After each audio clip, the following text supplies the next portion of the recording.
在春末夏初的时节，气流的运动总是比较活跃。那么今天，我国北方大范围地区乍暖还寒，而新疆更是在骤降的气温当中洗了一个沙尘澡。大风天气让乌鲁木齐笼罩在沙尘之中。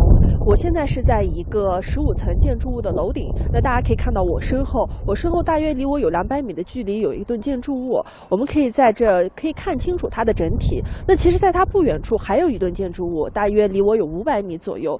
那在这个沙尘天气里面，已经只能看到它的轮廓。强冷空气今天早晨开始入侵新疆乌鲁木齐，一手带着降水，一手扬着沙尘，勾兑出一场泥雨。戈壁风口克拉玛依市大风肆虐一整晚，树木被刮断，广告牌被吹翻，绿化设施铁皮护盖也被卷走，路上行人少了许多。30所幼儿园、20所小学、13所中学27号停课1天。伊犁河谷地区瞬间风力达到了10级，不仅气温骤降，而且导致部分区域交通电力瘫痪。今天的风非常大，一棵大树，刮到了咱们的400户项目上面，这个故障呢正在排除，我们争取很快恢复送电。